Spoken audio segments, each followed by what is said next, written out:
Янко, приятелю, честит 50 годишен юбилей.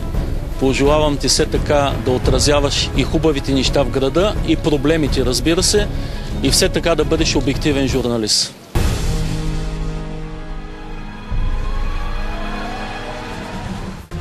Всичко започва като на шега.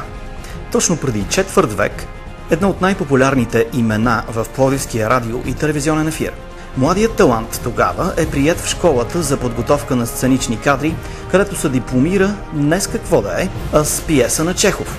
Той и до днес се удивлява на смелостта си. Съвсем неопитен да постави класик. Помни мига, когато разбра, че дипломната му работа е с автор, когато всички наричат труден и играят много рядко на сцена. Тогава време за много мислене няма, а и морето е до колене. Любовта към изкуството надделява и Янко събира свои верни приятели и прави палавите Чехови малки комедии «Предложение» и «Мечка». И така, това уж учебно представление продължава да се играе пред публика години наред, събира аплодисментите и одобрението на малки и големи. Следващият сезон в афиша на театър «Време» се появява пиесата на Божидара Цекова с вкус на горена захар. На сцена е в продължение на цели 8 години. Успехът на пиесата вдъхва още повече вяра и оптимизъм и така година след година почитателите на Мелпомена вече имат едно ново предизвикателство, наречено театър «Време». А сега нека да видим вкус на горена захар. Ало? Яна. Добре, че се обади. Какво искаш? Повтори, не чувам. Какво искаш? Крем карамел ли? Ами разбира се. Хайде, прибирай се по-скоро, чакаме те. Поръча да те целуна и каза, че има чудесни родители.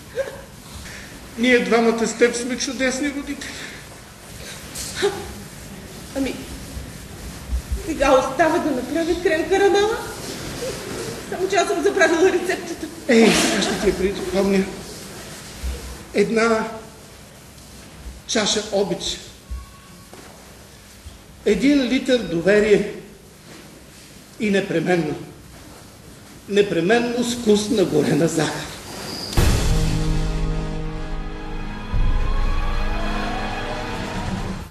Здравей, приятелю, честит юбилей! Познаваме се от повече от 30 години и спомените ми са свързани с първото представление, което правихме заедно. Ти си спомняш. Малките комедии на Чехов с невероятен успех.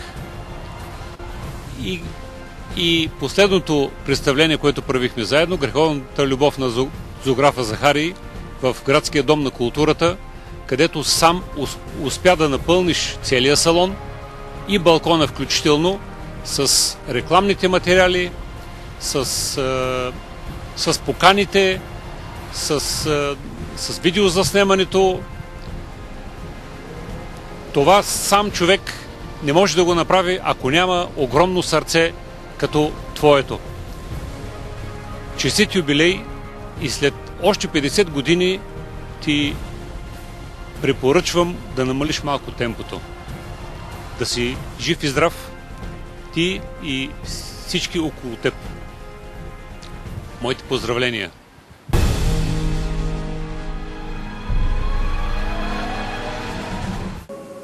Така си отиде тя, отче. Ръцете й власка връз моите коси, устните й впити в моите устни. И от моята глава се отпуснаха ръцете й под моите устни и стинаха нейните. О, да бях я по-рано целунал! По-рано да бях изпил отровната болест от нейните уста. С любовна ласка да я бях поел, Господи! Страшен грях! Не мога да дам опрощение аз на грешника. Нека сам се оправя пред Божия съд. И нищо не сторих, за да го спася. Нищо не сторих аз, който в гнева си тогава от тая изповед бях събравил се благия закон за опрощение на най-греховната душа. Когато? Кога? Когато? Кога? Когато вече бях станал, че... На мъртвата си приписал греховност.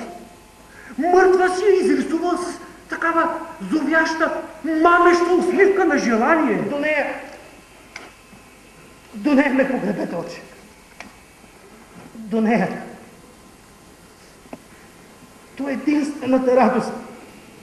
То е единствената радост на моя клетнически живот.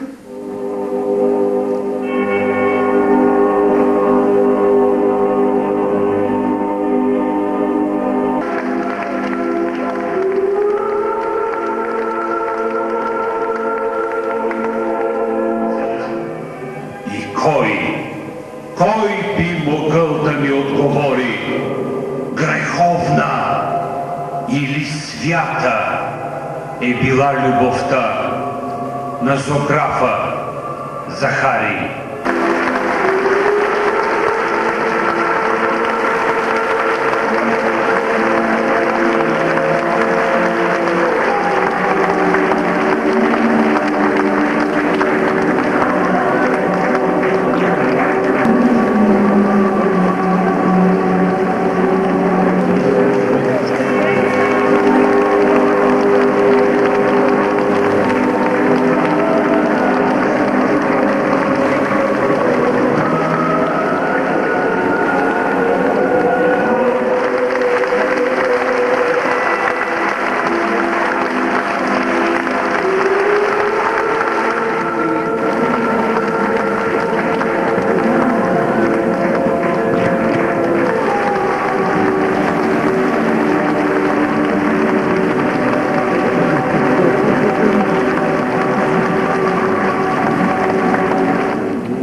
И какво, Янко?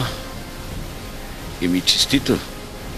Човек и добре да живее, става на 50 години и трябва да ти кажа, че това е една от най-хубавите възрасти, приятелю. Да си жив и здрав и да имаш голям късмет в живота си. И да знаеш, че имаш приятели, които много те уважават и така, наистина се радват, че днеска ти имаш този юбилей. Какво да ти пожелая? Да ти пожелая да бъдеш такъв, какъвто си, защото ти точно като такъв си адски ценен човек. Винаги съм се чувствал така щастлив, когато съм говорил с тебе, защото много малко са хората в България, които работят тази работа като твоята и по този начин не работят с сърце, с душа, на всичкото отгоре и много разбираш. И имам една мечта и надявам се да осъществим заедно с тебе. Мисля, че е крайно време да направиш едно истинско културно предаване за сценичните изкуства в Пловдив. Защото Пловдив заслужава, а такъв човек като тебе, който разбира и може да го прави, надявам се, че стане нещо много интересно за публиката и за нас. А сега на здраве и много, много, много късмет.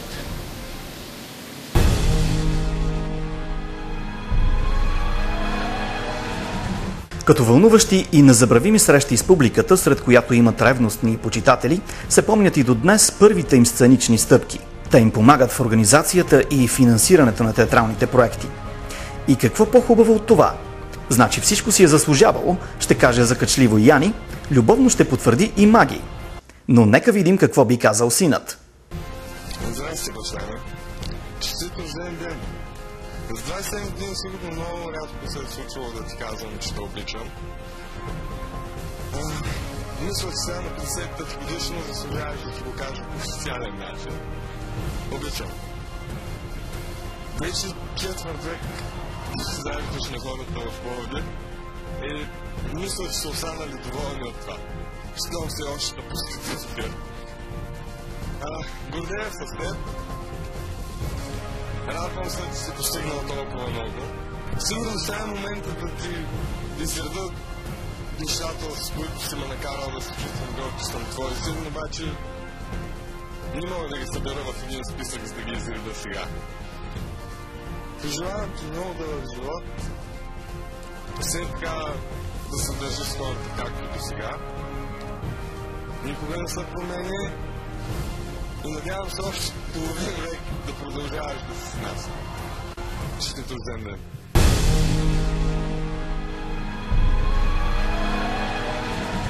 Не стига друго, ами отново културният репортер на Дарик Радио Янко Атанасов получи през 2006 година наградата на община Пловдив за най-талантливо и обективно отразяване на проявите от есенния салон на изкуствата в радиоефира.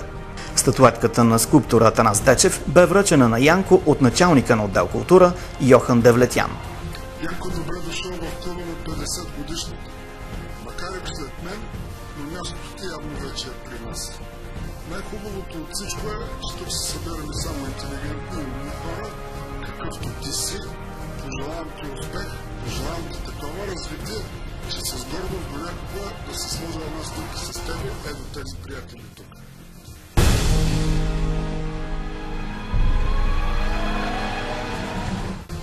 Янко, здравей, приятелю. Сигурен съм, че аз съм последният човек, който би очаквал да видиш точно в това предаване. Но това е. Затова се изненадите. От такива като мен с белите бради, на тези години вече освен такива изненади, почти нищо не може да се очаква. Когато ме поканиха, се изненадах. Първо, като те гледам, повече от 49 години, абсурдна ти дам. А ти си навършвал преглите 50. Няма се представяш, млади. Човек е добре да живее, в един момент остарява. А древните са казали, че единственият начин да живее малко по-дълго е да остарее. Това за тебе, сега гледаме за зрителите. Уважаеми зрители, поне около мен има един кръг, може би от 10-12 души, с които отношенията ни се развиват безкрайно странно. С тях се вижда на годината по 2-3 пъти. Но вярвайте ми, в момента на срещата имам чувство, че сте се разделили преди половин час. Янко Атанасов е един от тези хора. Рядко се виждаме, много рядко. Ще ми се да бъде много по-често, но винаги, когато съм се виждал, с него ми е било безкрайно приятно. Защо? Погледайте се около нас и вижте колко на мръсвени, колко криви хора има. Кисли. Тези хора изглеждаме записват с мекици, а с лимони. Не, че лимоните са вредни, точно обратно от дома. Не дайте да видите толкова кисли. Някой от нас е от другите категории, която аз лично безкрайно много харесвам. Засмян, Съчев, Ведър, Готин. Яко, сърдечно ти пожелавам, приятелю, в следващите 50 години да си още по-Съчев и още по-Ведър. И няма се косвиш. Нито ще опрем държавата, нито ще опрем Европа, нито ще опрем земното колона. Да правим каквото трябва, да става каквото ще, да ги ви жив и здрав. Много здраве, много любов и вижте, стига с тази сцена. А да, разбери се на 50 години, актьор ли си, журналист си? Или какво ли, с 2 в 1? Клип на тия рекламни солови. Да ви жив и здрав, харесва отрасъл. Или почет мишени.